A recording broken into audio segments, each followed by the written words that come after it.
ভারতীয় পর্যটনের মুকুটে নতুন পালক। গঙ্গাবক্ষে মিলবে 5 তারা হোটেলের বিলাস। 13 জানুয়ারি বিশ্বের দীর্ঘতম বিলাসতরী গঙ্গা বিলাসের যাত্রা শুরু। প্রধানমন্ত্রীর হাতে সূচনা এই বিলাসতরীর। 51 দিনের বারাণসী থেকে ডিব্রুগড় যাবে প্রমোদতরী গঙ্গা বিলাস।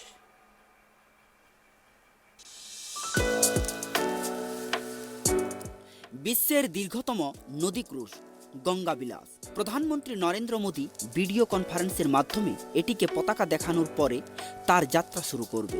বারাণসী থেকে যাত্রা শুরু করে এটি 51 দিনে 3200 কিলোমিটার পথ অতিক্রম করে বাংলাদেশ হয়ে আসামের ডিব্রুগড়ে পৌঁছাবে। এই অভূতপূর্ব যাত্রার সময় ভারত ও বাংলাদেশের মোট 27টি নদী প্রণালীর মধ্য দিয়ে যাবে এবং পর্যটকদের বিশ্ব ঐতিহ্যবাহী স্থানসহ 50টিরও বেশি স্থাপত্যের দিক থেকে গুরুত্বপূর্ণ স্থান দেখার সুযোগ করে দিবে। গঙ্গা বিলাস বিশ্বের দীর্ঘতম নদী ক্রুজ, বিশ্বের সংস্কৃতি ও শিকড়ের সাথে সংযোগ করার এবং ভারতের বৈচিত্র্যের এক সুন্দর দিকগুলি আবিষ্কার করার এক অভূতপূর্ব সুযোগ। উত্তরপ্রদেশ, বিহার, পশ্চিমবঙ্গ হয়ে এই যাত্রা বাংলাদেশের মধ্য দিয়ে গিয়ে শেষ হবে আসামে। আগামী 1 মার্চ ডিব্রুগড়ে এসে পৌঁছাবে গঙ্গা বিলাস বলেও ঠিক হয়েছে। কেন্দ্রীয় জাহাজ এবং জলপথ পরিবহন মন্ত্রক জানিয়েছে এ নিয়ে ইতিমধ্যেই চুক্তি স্বাক্ষরিত হয়েছে বাংলাদেশের সঙ্গেও।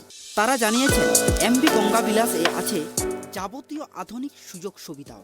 সুইজারল্যান্ডের 32 জন পর্যটক নিয়ে যাত্রা শুরু করবে এই বিশাল জাহাজ। তারা গঙ্গার সৌন্দর্য উপভোগ করার সঙ্গে সঙ্গেই দেখে নিতে পারবেন এই নদীর দুধারে থাকা বেশ কিছু উল্লেখযোগ্য স্থানও। আধিকারিকরা জানিয়েছেন ভারত এবং বাংলাদেশের মধ্যে প্রায় 3200 কিলোমিটার পথ অতিক্রম করা হবে।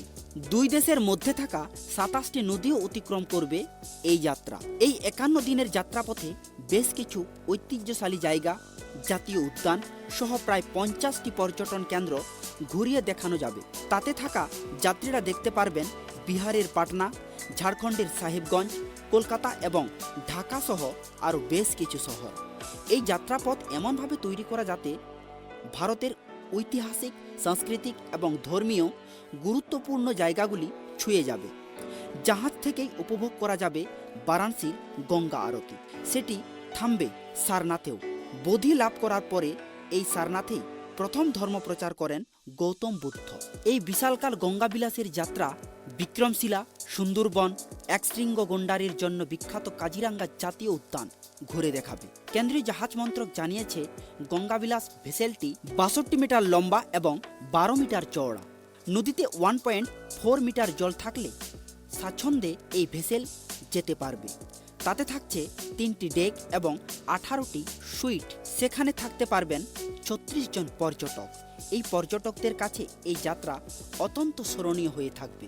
সেই ভেসেলটি দূষণমুক্ত এবং নাইস কন্ট্রোল টেকনোলজিতে তৈরি বলেও জানান তারা। কেন্দ্রীয় জাহাজমন্ত্রী সর্বানন্দ সোনোয়াল বলেন, এই রিভার ক্রুজ ভারতের পর্যটনে একটি নতুন দিক খুলে দিবে। দেশের নদীপথগুলির উন্নতি করে সেখানেও পর্যটন চালু করার লক্ষ্য নিয়ে কাজ করছে ভারত সরকার। भारत की नदियों में आधुनिक क्रूज चले, व्यापार भी हो, टूरिज्म भी हो, इस दिशा में हम तेजी से आगे बढ़ रहे हैं। এতে একদিকে যেমন পর্যটনের বিকাশ, অন্যদিকে তেমনি অনেকেরই কাজের এবং আয়ের সুযোগ বৃদ্ধি পাবে।